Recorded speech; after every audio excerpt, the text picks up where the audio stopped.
여러분 생활하시다가 종종 분수를 아마 보실 때가 있을 겁니다. 요 가까이는 칼 호텔 1층에 뷔페가 가면은 옆에 분수가 이렇게 쭉 나오는데, 여러분 분수를 보시면 무슨 생각을 하십니까? 저는 분수를 볼 때마다 마음속에 이런 생각을 합니다. 하나님 앞에서 네 분수를 좀 알아라. 여러분, 인간의 타락은 하나님 앞에서 자신의 분수를 모를 때 시작된다는 성경 이야기를 기억하십니까? 사탄이 어디서 나왔습니까? 하나님 앞에서 자신의 분수를 모르고 그걸 뛰어넘을 때에 바로 사탄이라는 악의 실체가 나타납니다. 성경에 나오는 많은 인물들이 잘 나가다가 결국 타락하는 그 근본 출발은 하나님 앞에 자기가 누구인지 모르는 그때부터 시작이 되더라라는 것입니다. 오늘 본문에도 보면 하나님이 이집트에서 행하신 놀라운 일들이 있음에도 불구하고 하나님 앞에서 자신의 분수를 모르고 행하여 파멸의 길을 걸었던 사람들에 대한 이야기를 우리에게 들려주고 있습니다. 10절 중반절에 보니까 이는 그들이 우리의 조상들에게 교만하게 행함을 아셨습니다.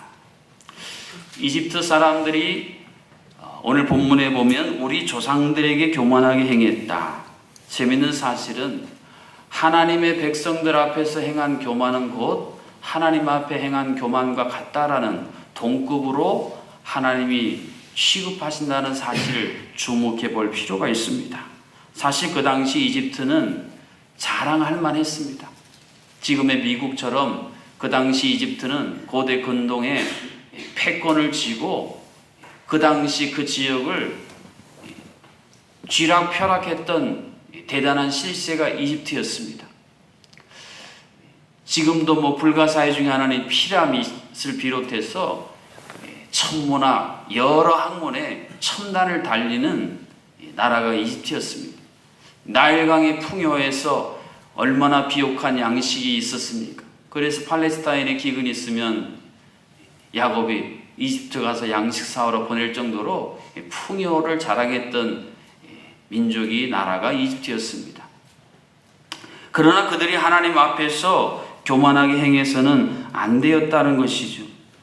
왜 그랬습니까? 9절 상반절에 보니까 주께서 우리 조상들이 애굽에서 고난받는 것을 감찰하시며 라는 사실을 기록해 주고 있습니다.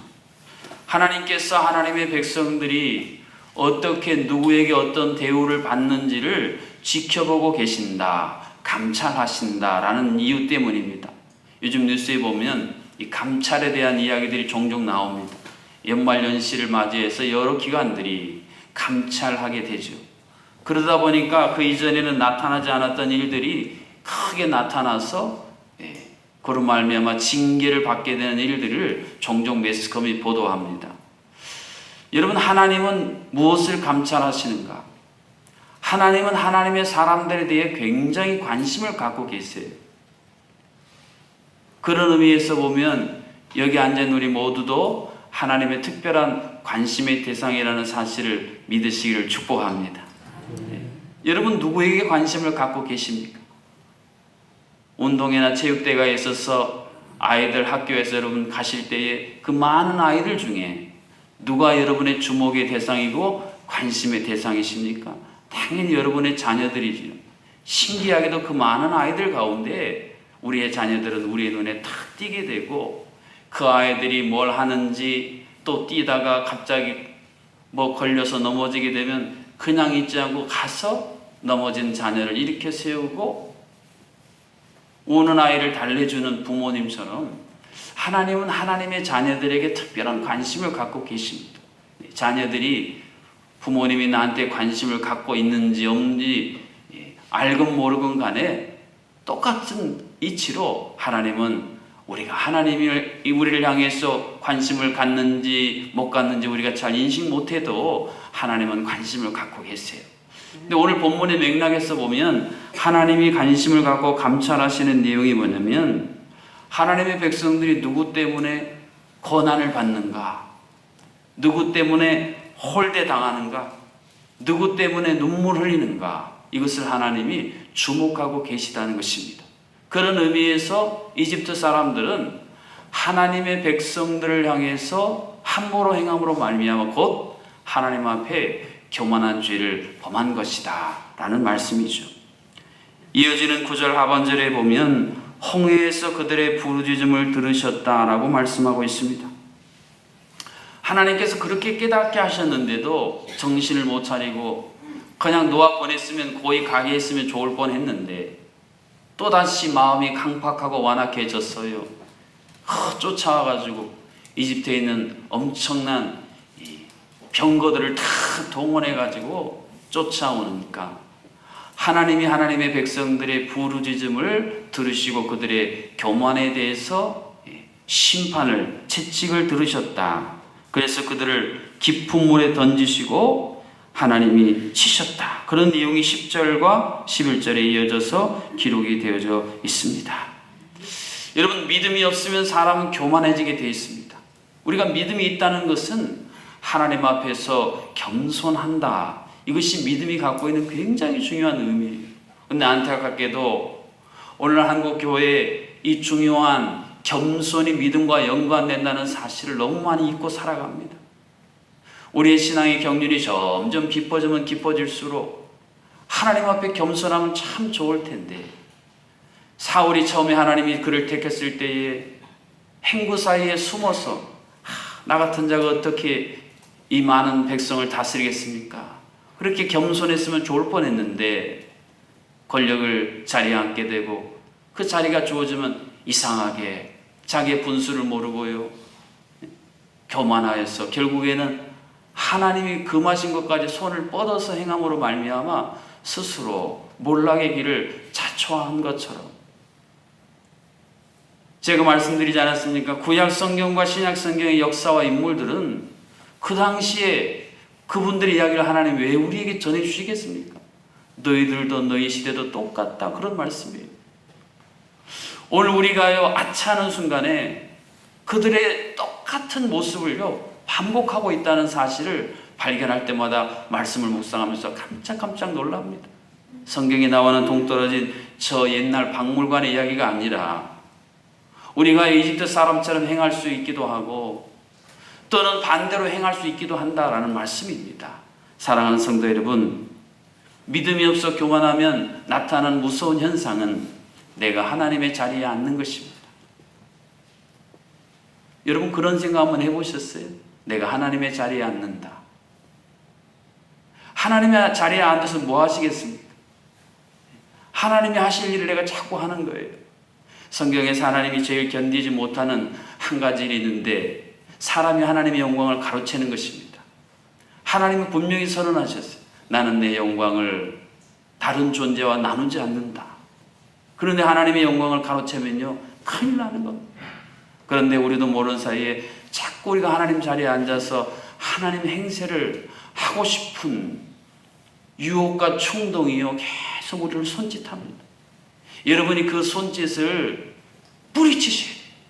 그거 모르고 그 손 한번 잡기 시작하면요 그 맛이 얼마나 우리를 끌어당기는지, 이 마약 같은 성분이 있어요. 그래서 자꾸 우리가 그 자리에 앉고 싶어 합니다. 왜냐면 사람들의 주목을 받고 사람들의 이렇게 막 조명을 받는 것 같은, 그 연예인들이 그런 기분이라지 않습니까? 다 뭐 노래하고 하고 나면은 많은 사람들의 주목을 다 받게 되니까요. 이게 통제가 안 되는 거예요. 그래서 연예인들이 자꾸 무슨 가끔 마약 사건 나오는 게 다 그렇게 연결이 되어 있는 거예요.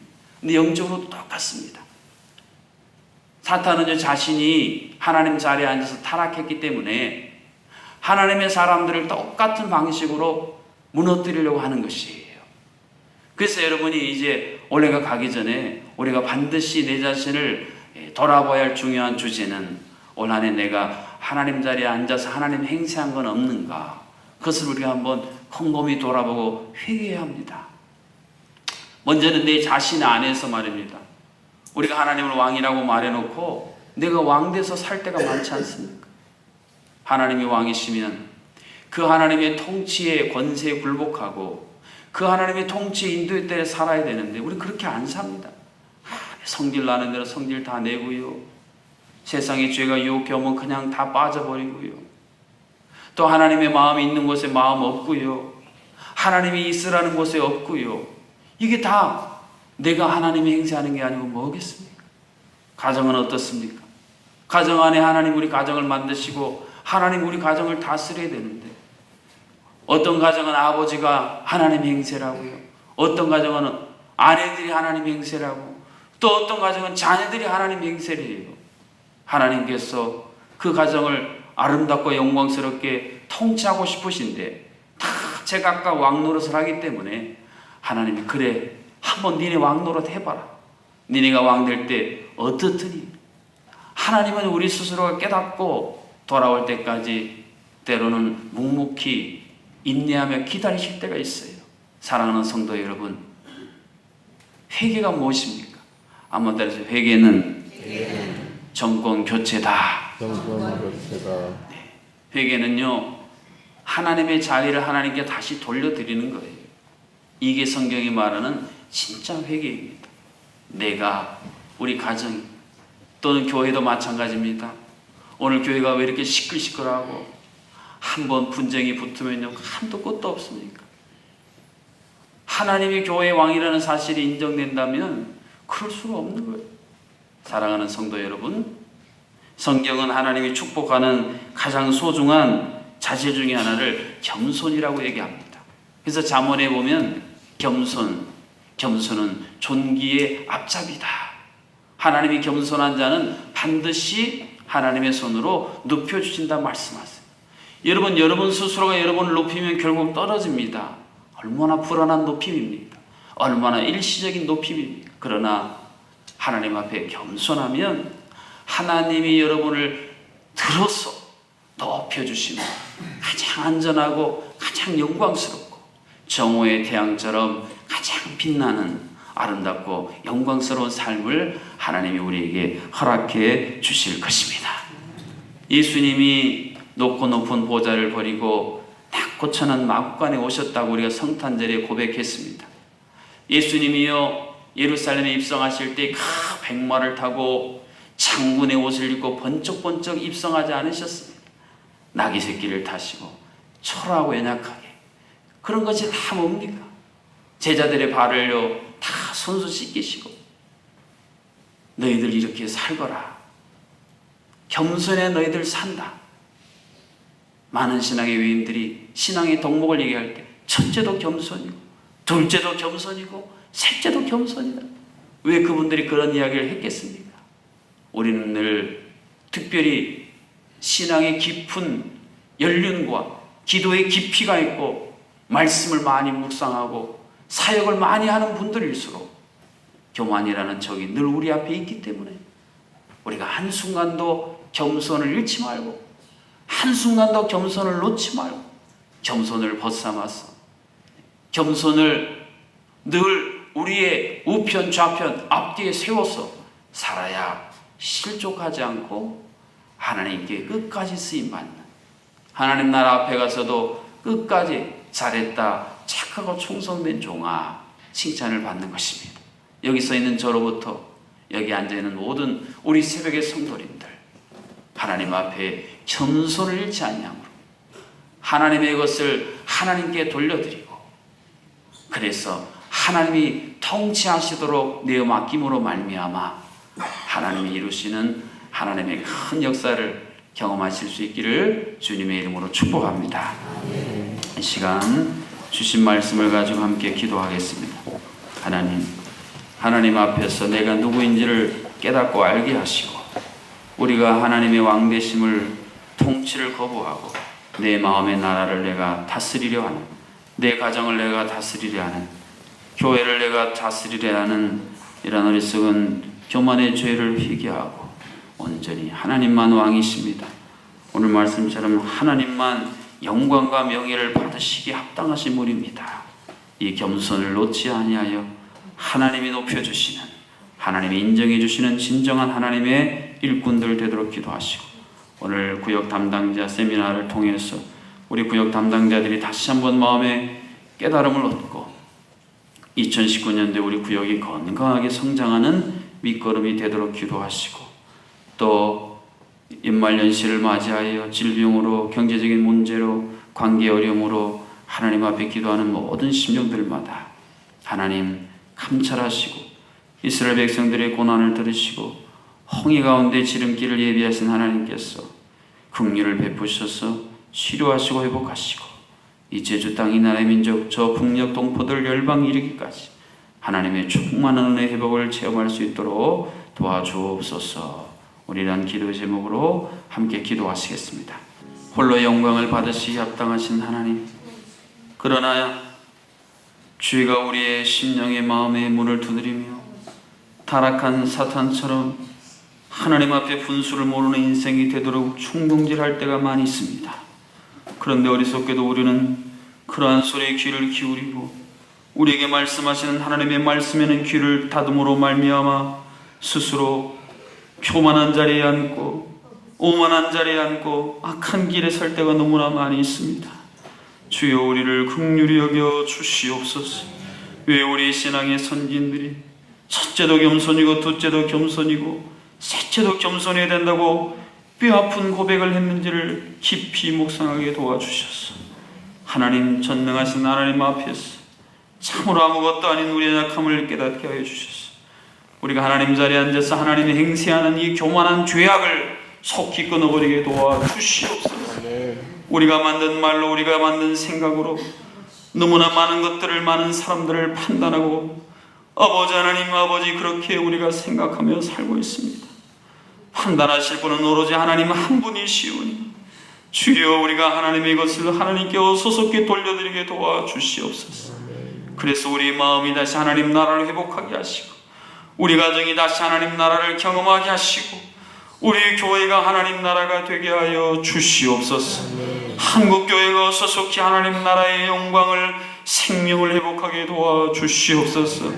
주여 이 말년시를 맞이하여 육신의 질병으로 경제적인 어려움으로 자녀들의 입시의 실패로 인해서 좌절하고 낙담한 심령들이 있습니다. 낙심한 심령을 일으킬 분은 오로지 하나님밖에 없사오니 하나님 내 마음이 낙심되며 내 마음이 눌릴 때에 우리에게 다가오셔서 내 은혜가 족하다 말씀하시는 하나님의 그 따스한 음성에 귀를 기울이므로 우리가 다시 일어나게 하여 주시옵소서. 주여 오늘 이슬 구역 담당자 세미나를 통해서 한국교회 무너진 구역을 다시 재건하고자 하는 거룩한 비전이 모든 구역 담당자들의 심령이 충만하게 하시사 2019년도에 모든 구역들이 살아 일어나 참으로 치유와 회복의 소중한 산실이 되도록 우리 제주옥락교회 구역을 붙들어 주시옵소서. 오늘도 찬양을 영광 돌린 203, 204 이 교구 모든 귀한 분들을 축복합니다. 믿음의 반석 위에 서서 약속의 말씀 붙들고 약속의 말씀을 성취하는 귀한 믿음의 주인공들이 되게 하여 주옵소서. 올 1년 동안에도 주님 참으로 새벽에 반주로 하나님 앞에 귀한 헌신한 우리 홍 집사님 기억하여 주셔서 그 손길에 복을 주시고 그 발길에 복을 주시고 모든 하는 일마다 하나님이 주시는 하늘의 풍성함을 누리게 하여 주옵소서. 예수님의 이름으로 기도하옵나이다. 아멘. 이제는 이 땅에 참으로 오셔서 겸손히 무엇인지를 우리에게 보여주신 주 예수 그리스도의 은혜와 참으로 겸손한 자를 가장 높이시는 하나님 아버지의 크신 사랑하심과 우리가 얼마나 하나님 앞에서 교만한 삶을 살고 있는지를 깨닫게 하시사 다시 겸손한 삶으로 우리를 인도하시는 성령 하나님의 교통하심이 새벽에 모든 성도님들 가운데 오늘 하루 모든 구역 담당자의 세미나 가운데 올 한해 남은 시간과 다가오는 새해 가운데에 이제로부터 영원토록 함께하여 주시기를 간절히 축원하옵나이다. 아멘.